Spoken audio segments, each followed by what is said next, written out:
Alors justement, c'est ma prochaine question. Est-ce que tu peux nous réexpliquer synthétiquement les raisons de cette grève qui dure maintenant depuis 7 semaines et qu'attends-tu de l'issue de cette grève? L'issue pour moi, elle est compromise par rapport à mon problème. Maintenant, je sais pas qu'est-ce que ça va devenir pour moi. Quoi. Je veux dire, par rapport à ça, je sais pas où ça va aller. Quoi. Maintenant, ça dépend comment que ça se passe, quelles décisions ils vont prendre au niveau de la direction par rapport au mouvement lui-même. Est-ce que tu peux nous réexpliquer les raisons de cette grève, les revendications? Les revendications, il y a déjà eu un avenant, c'est-à-dire un nouveau contrat pour pénaliser les commerciaux. Donc, dans cet avenant, il y a plusieurs points. Entre autres, par exemple, si le client ne paye pas, il faut que le commercial retourne chez le client, on est décommissionné. Il y a plein de choses comme ça, au niveau aussi des chiffres. On n'a plus les moyens de contrôle pour contrôler les clients, ça on l'a plus. Donc en fait, on change vos conditions de travail qui vont changer vos conditions de rémunération. Voilà. Et on met en fin de compte, à chaque fois, on met des nouvelles clauses qui fait qu'à la finale, c'est impossible de travailler, de faire son mois. Parce que si je valide pas mon contrat et que c'est au niveau du service client, donc je peux plus contrôler mon salaire. Vous voyez, parce que j'ai un fixe plus des commissions. Donc à partir du moment que je valide plus mes contrats, donc c'est plus moi qui contrôle mes chiffres. Donc même si je fais un bon mois au niveau des clients, s'ils ne me valident pas mes contrats comme ils ont l'habitude de faire pour les clients, donc nous on est pénalisé en fin de compte par rapport à leur nouveau process. À tous les niveaux, on est pénalisé. On n'a plus de contrôle. Avant, on pouvait enregistrer les contrats, on ne peut plus le faire. En fin de compte, ils ont petit à petit, si vous voulez, ils ont mis des choses en place pour nous empêcher de travailler, tout simplement, et pour qu'on parte de nous-mêmes. Parce qu'un commercial est là aussi pour gagner de l'argent et pour faire du travail propre. Vous estimez que dans cet avenant, les nouvelles conditions de travail vont vous empêcher concrètement de faire votre chiffre. Voilà. C'est rendu impossible. C'est rendu impossible. Il me semblait avoir compris qu'avant même de négocier un nouvel avenant, vous aviez des points préalables à cette négociation. Oui, mais ils n'ont jamais été réellement abordés. D'accord. Par rapport, notamment, vous aviez des revendications par rapport au licenciement. Oui, il y a eu beaucoup. J'ai lu dans la presse qu'il y avait des licenciements contre voûte. Voilà. Donc depuis déjà un an, donc il y a eu déjà des premiers licenciements. Mais ce qui est aussi écœurant, c'est qu'il y a eu un premier mouvement de grève, je crois que c'était en juin dernier, quelque chose comme ça. Et il y a des personnes qui étaient comme nous en grève de Champs-sur-Marne, des commerçants de Champs-sur-Marne. Et il y a eu un accord qui a été fait avec ces commerciaux-là qui sont payés à rester chez eux en fin de compte, parce qu'on voulait pas les voir en fin de compte à Champs en train de faire la grève. Donc ils ont fait un accord et ces gens-là sont payés à rester à la maison. Donc il y a eu beaucoup de personnes à ce moment-là qui se sont retrouvées licenciées et une partie qui a négocié.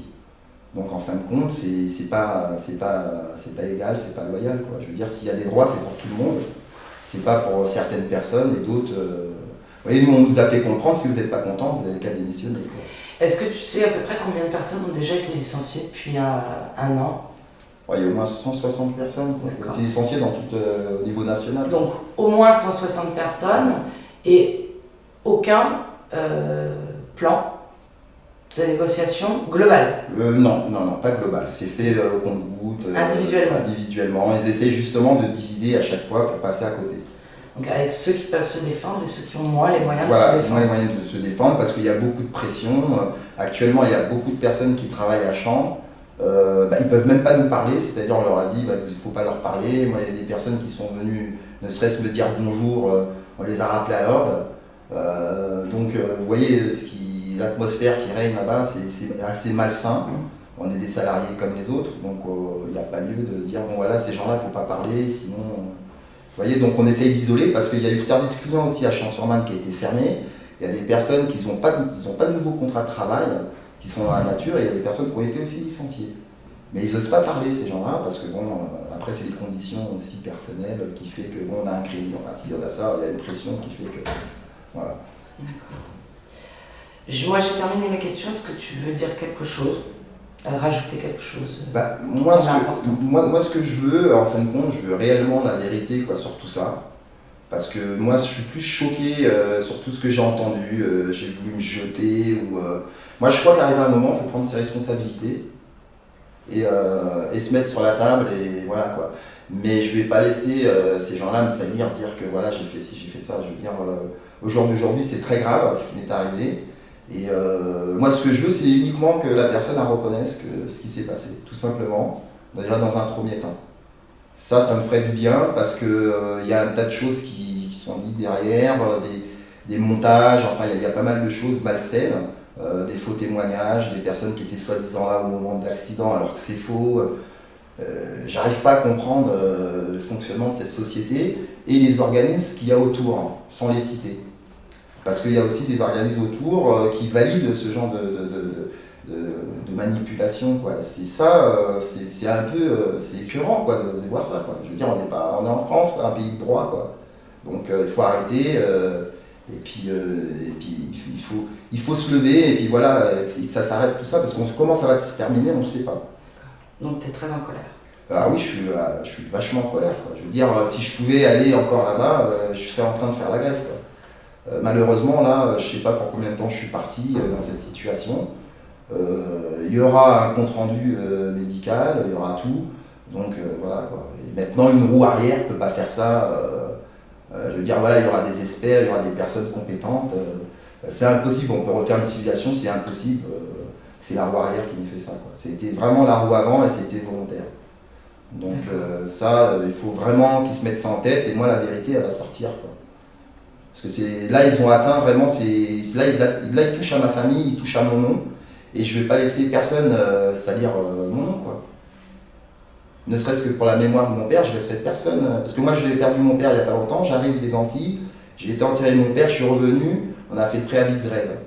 Et là, je ne vais pas laisser salir le nom de M. Bérol, il s'est mis. Non, c'est pas vrai, j'ai 4 enfants, j'ai des responsabilités, j'ai énormément de responsabilités.